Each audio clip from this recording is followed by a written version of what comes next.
Sampai saat ini, Yuyun Sukawati masih tak luput dari kesedihan atas kasus yang menimpa putra tercintanya. Bagaimana tidak, sejak kasus ini mencuat, status putranya belum juga berubah alias masih tersangka setelah dirinya dituding menyebarluaskan video syur mantan kekasihnya. Meski sudah melaporkan kasus ini ke pihak berwenang, akan tetapi Yuyun tak juga menemukan titik terang terkait sosok jaksa dan oknum polisi yang diduga telah melakukan tindak pemerasan terhadap dirinya. Lambat laun, kasus ini pun mengambang. Yuyun mengungkap jika mental putranya sudah terganggu akibat sering dirundung oleh teman sekolahnya.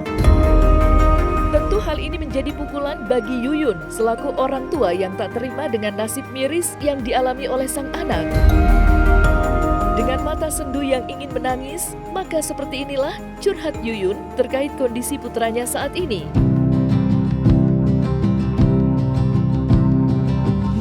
Jelas lah mungkin ya, namanya juga anak ya, status anak sudah diperlakukan selayaknya anak oleh para oknum. Dengan tindakan tidak manusiawi, otomatis anak saya juga secara psikis, apalagi pada waktu itu dilihat juga teman-temannya di sekolah, jadi ada juga yang ngebully ya. Sampai saat ini ya kalau dibilang nggak betah juga, dia pengennya keluar dari sekolah itu gitu kan, kasihan gitu, apalagi dia dalam keadaan sakit gitu kan. Saya sendiri juga harus menguatkan diri saya, sementara saya juga harus menguatkan anak saya itu sih. Makanya saya pengen semoga dengan adanya pelaporan semua ini, saya sebagai rakyat, saya mohon untuk diproses semua para oknum tersebut gitu, dan anak saya bisa dibebaskan dan dipulihkan nama baiknya. Keadilannya ya bahwa kami saya seorang ibu dan anak saya masih di bawah umur, saya sebagai rakyat juga, saya ingin yang kami ini udah sangat dizolimin gitu ya. Jadi apa ya? Keadilannya minta dibebaskan. Saya minta keadilan, bebaskan anak saya, pulihkan nama baiknya. Sebelum saya tangani perkara juga saya panggil dia, saya suruh maminya bawa dia datang, saya tanya benar-benar betul nggak kamu melakukan. Dan kalau kita lihat dari tampangnya, nggak mungkin anak ini mau menyebarluaskan ini, ya kan? Ini kasus yang dipaksakan. Ya, kasus yang dipaksakan. Bayangkan, dan begitu ada laporan, ini kan ada laporan, bukan tangkap tangan. Kalau tangkap tangan lain cerita. Ini kan ini berdasarkan laporan. Dan laporan itu kan mesti kamu punya barang bukti. Setelah ada punya barang bukti, baru buat surat panggilan sesuai dengan KUHP 184. Ya kan? Harus scientific crime investigation dulu. Kan begitu. Tapi mereka tidak melakukan ini. Begitu ada laporan, langsung datang 15 oknum polisi ke sekolahan, anak di bawah umur 16 tahun, lalu seorang anak kecil yang namanya Hari Wibowo, lalu tiba-tiba datangin polisi, nginap lagi di sekolahan itu. Baru menangkap anak ini, baru ngomong ke ibunya. Atas seizin ibu, tanpa seizin ibu, kami akan bawa anak ini karena anak ibu sudah tersangka. Belum di BAP sudah dijadikan tersangka. Apa-apaan ini? Ya jelas dong, makanya saya ingin benar-benar segera menanyakan. Saya bilang anak saya aja lagi sekolah, belum selesai jam pelajaran, mereka sudah tidak memberikan hak anak saya untuk selesai belajar sekolah dulu, langsung diambil kan di ruang kepala sekolah diamankan. Yang sekarang saya kaget dengar bahwa Ibtu Made Sadika yang Kanit Resmob itu yang datang ke Cirebon dengan 15 anggotanya menangkap anak saya, itu katanya lagi sekolah. Nah, ini gimana ceritanya gitu loh. Makanya saya mohon keadilan, ini gimana? Saya juga ingin segera menanyakan ya Bang, gimana ini gitu loh. Harusnya kan nggak boleh seperti itu, ada apa sebenarnya? Tolonglah gentleman para penegak hukum ini oknum. Kami rakyat loh ini. Bagaimana kami bisa percaya ada penegak hukum kalau seandainya kami diperlakukan seperti ini gitu. Makanya mohon sekali dengan Bapak Prabowo supaya ada perubahan keadilan lah untuk kami ini sebagai rakyat kecil gitu. Itu yang sangat saya protes juga, Ibtu Made Sadika itu.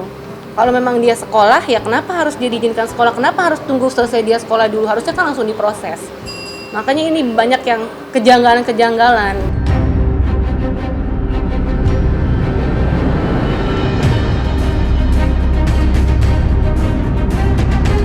sudah bergerak cepat untuk menindaklanjuti laporan yang ia buat, akan tetapi semua yang dilakukan oleh Yuyun seakan dipermainkan oleh oknum tak bertanggung jawab.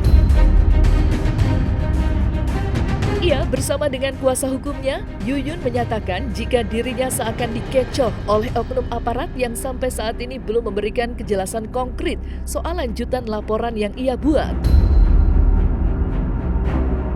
Oleh karenanya, pihak Yuyun pun berupaya mengejar kasus ini sampai ke Jaksa Agung Muda Pengawasan, guna mengetahui sudah sampai mana laporan yang ia buat terhadap oknum jaksa nakal.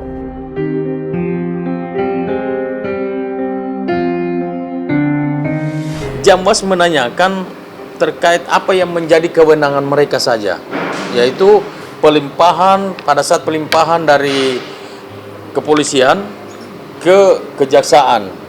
Jadi waktu dilimpahkan ke kejaksaan itu langsung P21, ya. Karena P21, mereka bertanya seputar itu saja, dan kita sudah jawab semuanya. Itu sudah dilaporkan oleh Mbak Yuyun. Waktu itu saya nggak ikut laporkan polisi itu di atas pelanggaran etik yang dilakukan, diduga Polres Soekarno-Hatta melakukan pelanggaran etik, ya. Jadi Mbak Yuyun ini sudah melaporkan ke Barreskrim Mabes Polri, bukan Barreskrim, ke Propam Mabes Polri, dari Propam limpahkan ke Polda Metro Jaya, Propam Polda Metro Jaya. Polda Metro Jaya suratnya ada, dilimpahkan lagi ke Polres Soekarno-Hatta. Nah, sampai sekarang tidak ada kejelasannya. Lalu kemudian kemarin waktu kami buat laporan polisi terkait pelaku pembuat video ini, ya, kami sudah melapor ke sana dan kami sekaligus mencoba datang kepada Paminal. Dalam hal ini lari mulu. Pak siapa itu? Pak Maidodi. Temuin dong, Pak. Di Kanit Paminal ya, Pak Maidodi namanya. Tapi katanya nggak ada di tempat, nggak ada ini ya. Padahal kan kita mau bertemu untuk bertanya sudah sejauh mana laporan polisi ini ditindaklanjuti. Kenapa dilemparkan lagi? Kenapa? Kami juga mau bertanya kenapa surat ini keluar malah dibalikin ke Polres Soekarno-Hatta. Ini ada apa? Harusnya kan kewenangannya Paminal untuk memeriksa itu oknum-oknum polisi yang diduga nakal dalam menjalankan tugas mereka gitu. Makanya mau nge-Mabes juga ya, Bang? Ya, kami akan ke Propam Mabes Polri untuk pertanyakan ini juga, karena ini dipimpong ke sana kemari gitu. Itu. Kami hanya mau menanyakan sudah sejauh mana mereka memproses oknum-oknum polisi yang nakal ini, begitu loh. Karena memang tadi yang seperti tadi sudah disinggung bahwa ini kasus sudah cukup lama, tapi oknum-oknum polisi ini belum ditindak. Bahkan kami mendengar isu bahwa justru oknum polisi yang pergi menangkap ini sedang sekolah, sedang PTIK. Itu. Nah, harusnya kan yang namanya sudah ada laporan di Propam, itu setahu saya tidak boleh ada promosi jabatan ataupun dipromosi untuk mengikuti pendidikan seperti itu. Jadi selanjutnya jaksa ini kebetulan pimpinannya mereka lagi di luar negeri, tanggal 10 baru pulang. Ya, oleh sebab itu tanggal 10 nanti pimpinannya setelah pulang baru ada tindak lanjut. Mereka akan berkabar buat kami juga.